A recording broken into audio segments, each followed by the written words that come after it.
कभी सोचा है कि किचन की कोई छोटी मोटी परेशानी एक बहुत बड़े बिजनेस आइडिया में बदल सकती है? आज हम रॉ रूट्स की कहानी समझने वाले हैं, एक ऐसा ब्रांड जिसने बिल्कुल यही कर दिखाया। चलिए शुरू करते हैं। अच्छा, इंडियन कुकिंग में सबसे ज्यादा टाइम किस चीज में लगता है? यही वो सवाल था जो रॉ रूट्स के फाउंडर रोहन के दिमाग में आया और बस यहीं से एक कमाल के सफर की शुरुआत हुई। देखिए, रोहन ने मार्केट में एक बहुत बड़ा गैप देखा। जो लोग बिजी हैं उनके पास घंटों बैठ के लहसुन छिलने का टाइम नहीं होता, और जो बाजार में पेस्ट मिलता है उसमें प्रिजर्वेटिव की एक अलग ही स्मेल होती है जो खाने का असली मजा ही खराब कर देती है। तो एक ऐसा सोल्यूशन चाहिए था जो आसान भी हो और एकदम नेचुरल भी। तो सॉल्यूशन क्या निकला? एक ऐसा आइडिया जो सुनने में बहुत सिंपल है लेकिन था बहुत पावरफुल। एक ऐसा शुद्ध ऑर्गेनिक लहसुन पाउडर बनाना और बेचना जिसमें कोई मिलावट ना हो, कोई प्रिजर्वेटिव ना हो और जिसका स्वाद एकदम असली हो। अब देखिए, आइडिया दिमाग में आना तो बस एक शुरुआत है। असली चैलेंज तो उसे एक असल प्रोडक्ट में बदलने का होता है। तो चलिए देखते हैं ये गार्लिक गोल्ड बना कैसे, ये सफर कैसा रहा।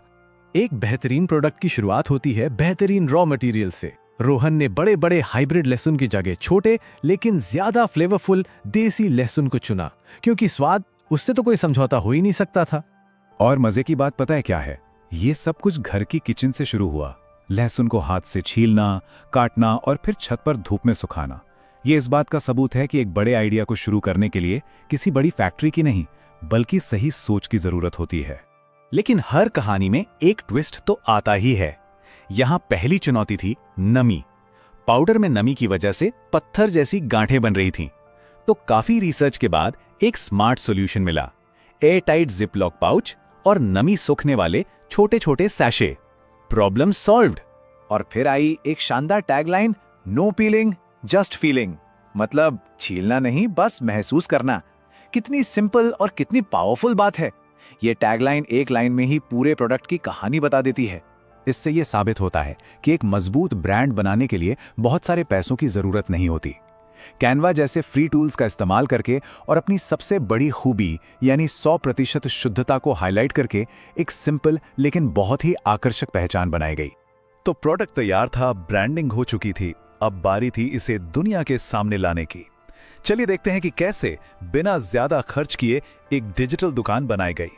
यहाँ पर ना एक बहुत ही स्मार्ट स्ट्रैटेजी अपनाई गई। सीधे एक महंगी वेबसाइट बनाने के बजाय शुरुआत इंस्टाग्राम से हुई, फिर व्हाट्सएप पर ऑर्डर्स लिए गए। जब लोगों का भरोसा बढ़ा और डिमांड आने लगी, तब जाकर Amazon और फ्लिपकार्ट जैसे बड़े प्लेटफॉर्म्स पर कदम रखा गया। मार्केटिंग का तरीका भी एकदम हटके था। सिर्फ प्रोडक्ट बेचने पर नहीं बल्कि लोगों की मदद करने पर फोकस किया गया।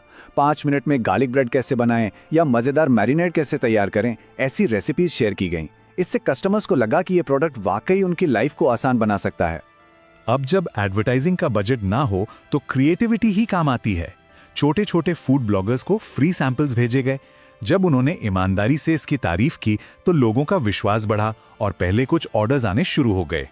पहले कुछ ऑर्डर्स तो आ गए, लेकिन एक छोटे से आइडिया को एक एम्पायर में कैसे बदला जाता है, चलिए इस सफर के अगले और सबसे रोमांचक पड़ाव पर चलते हैं।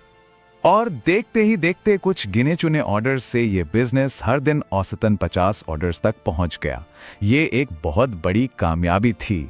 लेकिन बिजनेस बढ़ने के साथ नए चैलेंजेस भी आते हैं। बढ़ते ऑर्डर्स को संभालने के लिए शिपिंग कंपनियों के साथ पार्टनरशिप की गई, और जब एक कस्टमर ने फीडबैक दिया कि पाउडर का स्वाद और तेज हो सकता है, तो उस फीडबैक को बहुत सीरियसली लिया गया और सुखाने की प्रोसेस को और बेहतर बनाया गया। नतीजा, प्रोडक्ट और भी लाजवाब हो गया। कहते हैं ना, कभी कभी छोटी छोटी चीजें सबसे बड़ा असर डालती हैं। हर पैकेज में हाथ से लिखा एक थैंक यू नोट भेजा जाता था।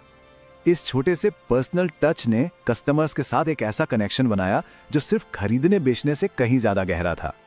अब सवाल था कि आगे क्या किया जाए, और इसका जवाब कहीं और से नहीं बल्कि सीधे कस्टमर्स से आया। लोगों ने प्याज और अदरक पाउडर की मांग की और रॉ रूट्स ने उनकी बात सुनी। मतलब आपके कस्टमर ही आपके सबसे अच्छे गाइड होते हैं। और आखिर में एक सबसे जरूरी सबक, जो भी प्रॉफिट हुआ उसे वापस बिजनेस में ही लगाया गया। इससे एक बड़ी कमर्शियल ग्राइंडिंग मशीन खरीदी गई जिसने प्रोडक्शन को कई गुना बढ़ा दिया और ग्रोथ की रफ्तार को तेज कर दिया। तो इस पूरी कहानी से हम क्या सीख सकते हैं? चलिए रॉ रूट्स की सफलता के इस ब्लूप्रिंट को करीब से देखते हैं और उन खास बातों को समझते हैं जो किसी के भी काम आ सकती हैं। रूट्स की सफलता का नुस्खा इन कुछ सिंपल सी बातों में छिपा है। एक असली प्रॉब्लम का सॉल्यूशन ढूंढो, बड़े सपने देखो, लेकिन शुरुआत छोटी करो। सिर्फ एक प्रोडक्ट नहीं, एक ऐसा ब्रांड बनाओ जिस पर लोग भरोसा करें।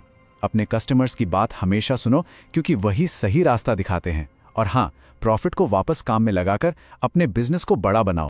तो अब सवाल यह है कि हमारी रोजमर्रा की जिंदगी में ऐसी कौन सी छोटी सी परेशानी है जो शायद हमारा अगला बड़ा आइडिया बन सकती है। अपने आसपास देखिए, क्योंकि बड़े मौके अक्सर साधारण समस्याओं में ही छिपे होते हैं। इस बारे में जरूर सोचिए।